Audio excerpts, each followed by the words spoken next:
Hi, இன்றைக்கி நம்ம வீடியோவில் என்ன பார்க்க போகிறோம்னா, நம்ம ஃபஸ்ட்டே சம்மர் ஸ்டார்ட் ஆகும்போதே காமிச்சிருந்தோம் பைனாப்பிள் எல்லாம் பிஞ்சு விட்ருக்கு அப்படின்னு சொல்லி.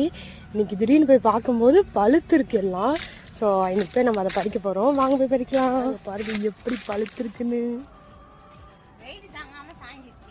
வெயிட் தாங்காமலா இருக்கும். இதெல்லாம் ஹார்வெஸ்ட் பண்ணி முடிச்சது. இதுலேருந்து எப்படி பிளான்ட் நடுறதுன்னு அம்மா உங்களுக்கு காமிக்க போகிறாங்க. ஸோ அந்த லாங் வீடியோ நீங்கள் பார்க்கணும் அப்படின்னா இப்போவே நம்ம சேனலுக்கும் சப்ஸ்கிரைப் பண்ணிக்கோங்க.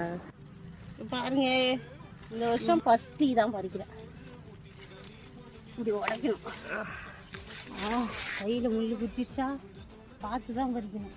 இங்கே பாருங்க, பக்கத்துலேயே ஒரு பிரான்ச் வந்துருக்கு. கையை வந்து உடைச்சிடும். ஐயோ, இதை பிச்சுட்டா. சரி, இது விற்கலாம். பழுத்துருவோ அது பிச்சுக்குச்சு, இல்லைன்னா பிக்காது.